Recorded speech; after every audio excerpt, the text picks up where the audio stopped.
दौरान हमारे बीच देश की एक ऐसी शख्सियत आज मौजूद है जिन्होंने राहुल गांधी जी के सामाजिक न्याय की क्रांति का उद्घोष अग्रणी ध्वजवाहक के रूप में किया है। युवाओं के हृदय की धड़कन, राजस्थान के पूर्व उप मुख्यमंत्री सचिन पायलट जी हम लोगों के बीच हैं। तो कांग्रेस की विस्तारित कार्य समिति की जो बैठक है उस पर प्रकाश डालेंगे। हमारे साथ यहां पूनम पासवान जी हैं जो एआईसीसी की सेक्रेटरी हैं। हमारे साथ राजेश राठौर जी हैं, कम्युनिकेशन डिपार्टमेंट के हेड। हमारे साथ अजय उपाध्याय जी हैं, आनंद माधव जी हैं, संजीव सिंह जी हैं एआईसीसी मीडिया के कोऑर्डिनेटर, प्रकाश मीणा जी हैं, प्रियंका गुप्ता जी हैं, स्नेहाशीष जी हैं और भूपेश यादव जी हैं जो दिल्ली से आए। मैं सचिन पायलट जी से आग्रह करता हूं कि वे इस संदर्भित विषय पर प्रकाश डालें। बहुत बहुत धन्यवाद दुबे जी। मीडिया सेल के अध्यक्ष जी, पूनम जी, बाकी सभी पार्टी के जो नेतागण मौजूद हैं।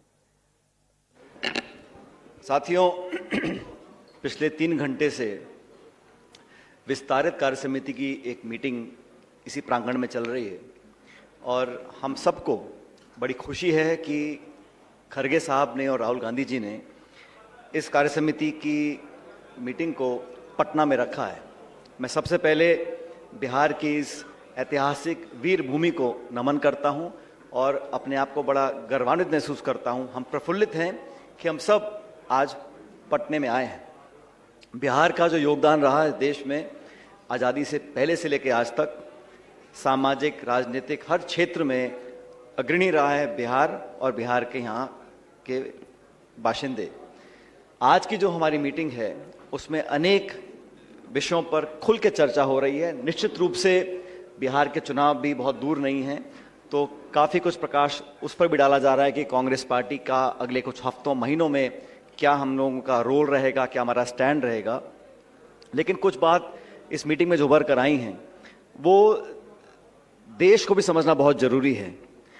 उदाहरण के तौर पर अभी केंद्र सरकार ने जीएसटी के स्लैब्स को कम किया है। 8 साल से राहुल गांधी जी और कांग्रेस पार्टी चिल्ला चिल्ला कर बोल रहे थे कि जब जीएसटी लागू हुआ था, इसको राहुल जी ने संज्ञा दी थी गब्बर सिंह टैक्स। लोगों के जीवन को, लघु छोटे दुकानदार उद्योगपतियों के जीवन को जटिल बनाने का ये एकमात्र उपाय था जो नरेंद्र मोदी जी ने लागू किया। आपको ज्ञात होगा जब जीएसटी को मनमोहन सिंह जी लाना चाहते थे तो बीजेपी ने पुरजोर विरोध किया था, सिर्फ विरोध करने के लिए। जब सरकार बन गई तो पार्लियामेंट में रात के 12 बजे बटन दबाकर बहुत बड़ा शो किया कि हमने बहुत बड़ा एक आविष्कार कर दिया।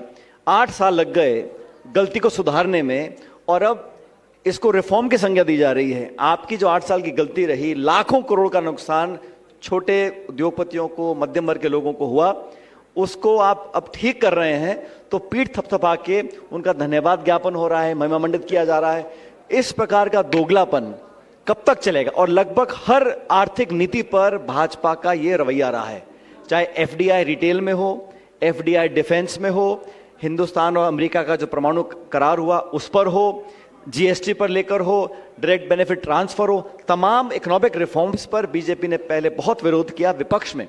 सत्ता में आने के बाद सब कुछ बदल गया। तो ये दोगलापन है, ये अब जग जाहिर हो चुका है। और आज बिहार पर हम चर्चा मीटिंग में कर रहे थे तो सब लोगों ने कहा, जो चिंतित हैं बिहार की जनता के बारे में, कि आर्थिक हालात यहाँ पर बहुत विषम बन चुके हैं। 10 साल पहले प्रधानमंत्री जी ने यहाँ आश्वासन दिया था कि हम चीनी उद्योग को पुनर्जीवित करेंगे। आज 10 साल हो गए, सरकार डबल इंजन की है, कहां पर है चीनी उद्योग? कोई जवाब देने को तैयार नहीं है। बिहार में जो आर्थिक स्थिति और संकट पैदा हो रहा है वो केंद्र सरकार भी उसके लिए उतना ही जिम्मेदार है जितना नीतीश कुमार जी जिम्मेदार हैं। और राहुल गांधी जी ने जो वोट अधिकार यात्रा निकाली थी तेजस्वी जी के साथ, उस यात्रा को जो जन समर्थन मिला वो अप्रत्याशित रहा। वोट अधिकार रैली मतलब जो गरीब है, दलित है, पिछड़ा है, अल्पसंख्यक है, वंचित है, उस कमजोर व्यक्ति का अगर कोई वोट चोरी कर रहा है, छीन रहा है, तो उस संवैधानिक अधिकार को जो हनन करना चाहते हैं, उन ताकतों के विरोध में ये यात्रा निकली थी और बहुत सफल यात्रा रही। बिहार में चुनाव बहुत दूर नहीं है और जो बदलाव की आहट पूरे प्रदेश में है वो हम लोग भी समझ रहे हैं और जान रहे हैं।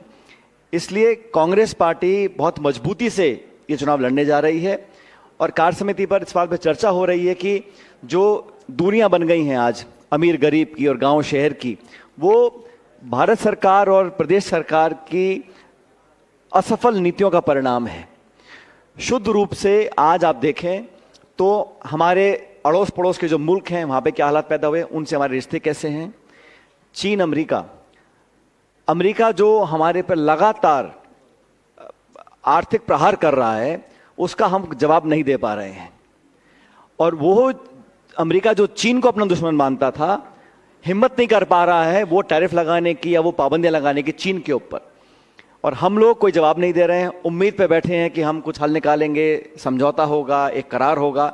लेकिन इस प्रकार का रवैया जो राष्ट्रपति जी, प्रधानमंत्री जी की दोस्ती का हवाला पूरी दुनिया में देते थे, आज वो दोस्ती इस देश को महंगी पड़ रही है। ये अब आज का देश का नौजवान समझ चुका है। बिहार में न जाने कितने पेपर लीक हुए, घोटाले हुए, और पेपर लीक होने के बाद जिन नौजवानों को अपना भविष्य अंधकार में दिखता था, वो अगर सड़कों पर आ रहे हैं, उन पर लाठियां बांधी जा रही हैं। मतलब निर्मम तरीके से पुलिस और प्रशासन ने लोगों को खदेड़ा है, नौजवानों को, हजारों लाखों लोगों को। उनके अरमानों पर पानी फेरिएगा, कई लोग उसमें ओवरेज हो जाएंगे। तो नौजवानों को रोजगार नहीं मिल रहा है, महंगाई, बेरोजगारी रिकॉर्ड स्तर पर पहुंच चुकी है। और दुर्भाग्यवश आज भी जो भाजपा या एनडीए के नेता हैं, सिर्फ सत्ता के लालच में नाना प्रकार के आप आश्वासन दे रहे हैं, वादे कर रहे हैं, और लोगों को लुभाने के लिए प्रचार प्रसार, अखबार, झंडा, बैनर, पोस्टर लगा रहे हैं। धरातल पर ना तो किसान की आमदनी दुगनी हुई है, वो तो भला हो विपक्ष का और कांग्रेस, राहुल गांधी जी का, जो 3 काले कानून लाकर किसान की कमर तोड़ने का जो इन्होंने मन बना लिया था बीजेपी एनडीए ने, उसको हम रोक पाए। सैकड़ों लोगों की कुर्बानी हुई है किसानों की, लेकिन हम 3 काले कानून रोकने में हम कामयाब रहे और उनको अपना हाथ खींचना पड़ा। इसी प्रकार जब राहुल जी बोलते थे कि जनगणना होनी चाहिए जातिगत आधार पर, ताकि पता पड़े कौन कहां पर रह रहा है, और मैं स्पष्ट करना चाहता हूं, ये जातिगत जनगणना सिर्फ उस रिकॉर्ड में एक कॉलम जोड़ने का मात्र नहीं है कि आपकी जाति क्या है। वो आंकड़ा बहुत लाभदायक नहीं है, लेकिन वो गिनती कि कौन व्यक्ति किस परिवार में, किस परिप्रेक्ष्य में रह रहा है, क्या आमदनी के साधन हैं, सरकार की कितनी योजना उस तक पहुंच रही है, कितने पढ़े लिखे हैं, और जो बजट है, जो पैसा है, जो स्कीम्स का कितना लाभ मिला, उनकी भागीदारी कितनी है अर्थव्यवस्था में, राजनीतिक कार्यक्रमों में, वो सब जानकारी हम सरकारों को मिलेगी तो हम डेटा और आंकड़ों के आधार पर अपना नीति निर्माण कर सकते हैं, बजट एलोकेशन कर सकते हैं, और एक साइंटिफिक तरीके से लोगों को टारगेट कर कर बेनिफिट दे सकते हैं। आज क्या होता है, एडहॉक तरीके, जिसको जो पसंद आया उस जिले में घोषित कर दिया, उस समाज को दे दिया, कोई आर्थिक मापदंड नहीं है। इसलिए जातिगत जनगणना की बात कांग्रेस पार्टी ने करी, और मजबूरन देश के माहौल को समझकर भारत सरकार को अल्टीमेटली अपना सर झुकाना पड़ा और राहुल गांधी और विपक्ष और कांग्रेस की मांग को मानना पड़ा। हम जीएसटी पे क्यों बोलते थे, हमारी बात 8 साल बाद मानी। कई साल तक हमने मांग रखी जनगणना की, अंत में केंद्र सरकार ने उसको माना। तो अंत में ये करते वही हैं जो जनता विपक्ष इनसे करवाना चाहती है, लेकिन जिद, अहंकार और अड़ियल रवैये से जनता का, मतदाताओं का नुकसान हो रहा है।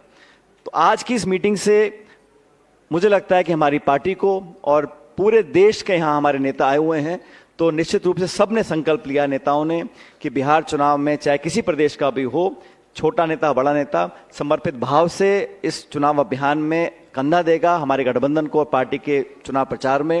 राहुल जी खुद, प्रियंका जी, खड़गे साहब, हम सब लोग मिलकर प्रचार करेंगे बिहार में, क्योंकि बिहार में अब बदलाव होना निश्चित है। लेकिन ये प्रशासन, निर्वाचन आयोग की जो निष्पक्षता है, उस पर भी मतदाताओं को और हमको बहुत पैनी नजर रखनी पड़ेगी। वोट गायब कर दीजिए, वोट जोड़ दीजिए, और जिस पारदर्शी तरीके से निर्वाचन आयोग को अपना काम करना चाहिए, दुर्भाग्यवश वो नहीं कर रहा। संवैधानिक संस्था होने के बावजूद उसको पार्टी, दल, विचारधारा, राजनीतिक एसोसिएशन से ऊपर उठकर काम करना चाहिए, क्योंकि वो ही रक्षक है इस लोकतंत्र में चुनाव करवाने की।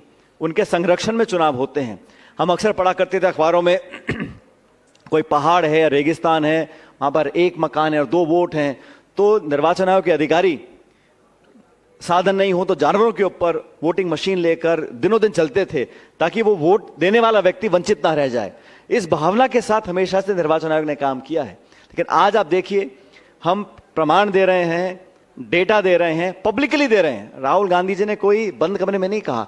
जो डेटा है, वोटर लिस्ट है, वोट कटे हैं, जुड़े हैं, एक मकान में 250-250 लोग रह रहे हैं, ये दिखाया गया। जो जिंदा है उनको मृत दिखाया गया, मरे हुए लोगों की वोट जोड़ी जा रही है, और उस पर आज तक निर्वाचन आयोग ने उस तथ्य का खंडन नहीं किया और निर्वाचन आयोग ने आज तक कोई जांच नहीं बिठाई। राहुल गांधी से वो हलफनामा मांग रहे हैं। आप किसी थाने में जाएं एफआईआर लिखवाने के लिए और वहां थानेदार बोले पहले आप मुझे एफआईआर लिख के दो तब मैं कार्रवाई करूंगा। ये कहां का नियम कानून है? तो और अंत में हम सवाल पूछते हैं निर्वाचन आयोग से, और मजे की बात यह है कि जो जवाब आता है वो भाजपा के प्रवक्ता देते हैं। ये बड़ी अजीब बात है। तो निर्वाचन आयोग को जनता की, विपक्ष की सारी आवाज सुननी पड़ेगी, निष्पक्ष पारदर्शी तरीके से चुनाव कराने पड़ेंगे, वोटर लिस्ट हम लोगों को देनी पड़ेगी ताकि हम जांच कर सकें। और निर्वाचन आयोग ने स्वतः ही जो फैसला लिया कि जो पोलिंग बूथ पे सीसीटीवी कैमरा लगते हैं उस रिकॉर्डिंग को हम 45 दिन में नष्ट कर देंगे। क्यों कर देंगे? अगर मुझे चुनाव को चुनौती देनी है कोर्ट में जाके, अदालत मुझसे एविडेंस मांगेगी, एविडेंस आप नष्ट कर रहे हैं। तो निर्वाचन आयोग स्वतः ही सीसीटीवी फुटेज नष्ट करना चाहता है, वोटर लिस्ट देना नहीं चाहता, जांच करा नहीं रहे, सिर्फ विपक्ष को डराने के लिए आप प्रेस कॉन्फ्रेंस कर रहे हैं। ये मैं समझता हूं लोकतंत्र के लिए, हमारे गणतंत्र के लिए, हमारे भविष्य के लिए कोई शुभ संकेत नहीं है। बहरहाल हम लोग चुनौती को स्वीकार किए हैं और कांग्रेस पार्टी पूरी मुस्तैदी से, पूरी ताकत के साथ चुनाव अभियान में लगने वाली है।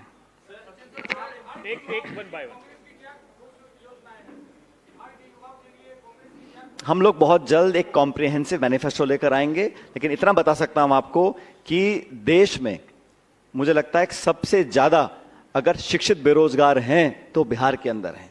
बिहार के लोग पलायन करते हैं, बिहार के लोग मेहनती लोग हैं, पूरे देश में जाकर वो मेहनत कर कर अर्थव्यवस्था को मजबूत करते हैं और खुद अपने गृह राज्य में वो रोजगार से वंचित रह जाएं, पेपर चोरी हो, नौकरियां मिले ना। मैं समझता हूं ये बहुत दिन चलने वाला नहीं है। जब शासन परिवर्तन होगा, हमारी सरकार बनेगी, तो निश्चित रूप से युवाओं को हम पहली प्राथमिकता में रखने वाले हैं।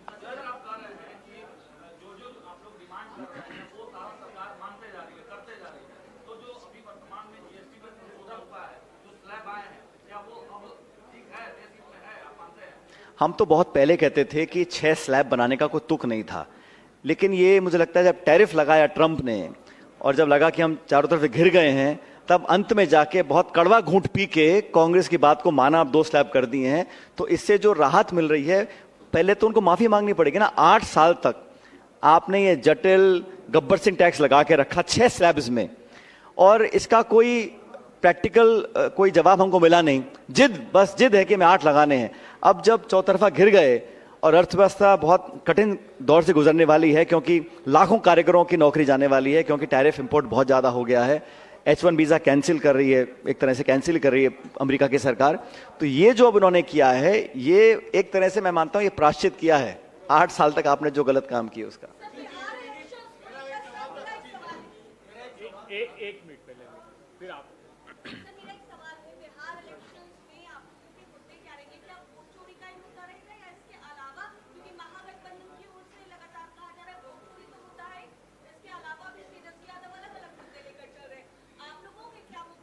जो मुद्दे हैं वो जनता के मुद्दे हैं।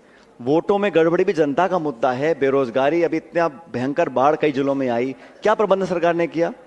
हम जवाब नहीं पूछेंगे का, निश्चित रूप से पूछेंगे। आपने चीनी उद्योग हो, लघु उद्योग हो, कोई बड़ा निवेश बिहार में, कोई बड़ा उद्योग यहां लगा हो, कोई बहुत बड़े पैमाने पर नौकरी मिली हो, ये सब जनता के मुद्दे। तो चुनाव हम लड़ेंगे सारे मुद्दों के ऊपर, स्थानीय मुद्दे। और ये वोट चोरी का जो बताऊं आपको, वोट अगर कट रही है तो अगला इंपैक्ट कहां पड़ेगा? वो गरीब व्यक्ति जो है, पिछड़ा, दलित, आदिवासी जो भी है, उस व्यक्ति के जो आवंटन होता है खाने का, खाद्य सामग्री का, पीडीएस में, स्कॉलरशिप्स में, वहां से भी नाम कटेगा ना। अगर आप इसका नाम काट रहे हैं तो उसको कई तरफ से चौतरफा घेरा जाएगा। वोट का अधिकार एक इशू हो गया, लेकिन आने वाले समय में उसको अगर राशन खरीदना है, पीडीएस में जुड़ना है, आवास आवंटन कराना है, बिजली कनेक्शन लेना है, स्कॉलरशिप्स लेनी है, जो भी इसको सुविधाएं लेनी है, वो सीधा प्रहार जो होगा उसके भविष्य पर होगा। ये सारे मुद्दे बिहार के लोगों के हम उठाएंगे। एक मिनट।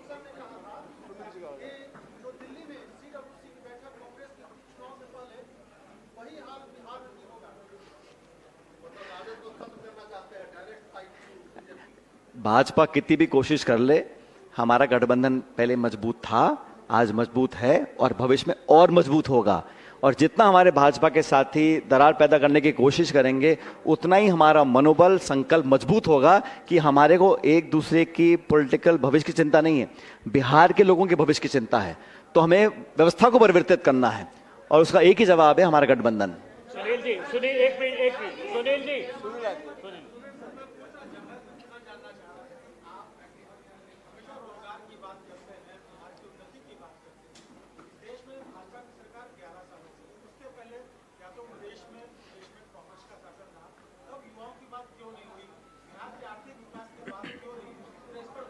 हम इतिहास में जाएंगे तो आज़ादी के बाद क्या हुआ, कहाँ कितना योगदान भाजपा का रहा, कितना कांग्रेस का रहा, वो जनता के सामने है।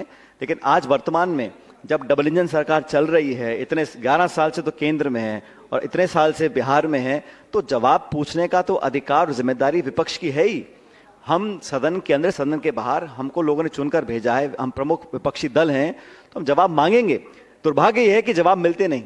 आप उनसे कोई सवाल पूछ लीजिए, महंगाई का, बेरोजगारी का, किसानी का, बाढ़ राहत का, जवाब एक ही आएगा, मंदिर मस्जिद, हिंदू मुसलमान।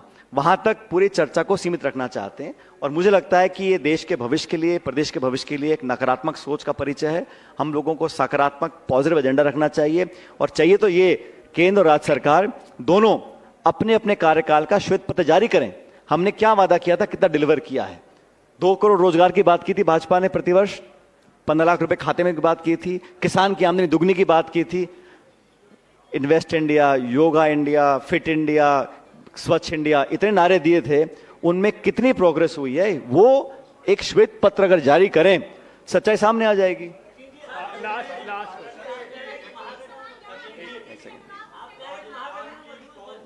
एक मिनट उनका पहले से एक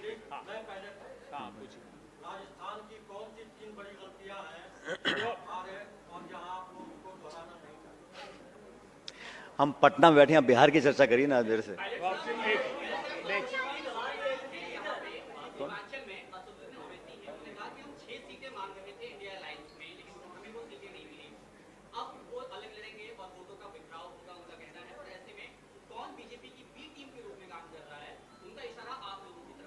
देखिए, ये मैं इसमें नहीं पढ़ना चाहता हूँ किस नेता ने क्या स्टेटमेंट दिया। मैं सिर्फ इतना कहना चाहता हूँ कि हम मजहब, धर्म, जाति और प्रांतीय बातों को छोड़कर पूरे राज्य की बात करें। जिन लोगों ने राज्य को यहाँ तक लेकर आए हैं वो लोग जिम्मेदार हैं। व्यवस्था परिवर्तन करना पड़ेगा। जो लोग इस व्यवस्था से नाखुश हैं, परिवर्तन करना चाहते हैं, उन सबको साथ लेकर चलने में गठबंधन को कोई दिक्कत नहीं है।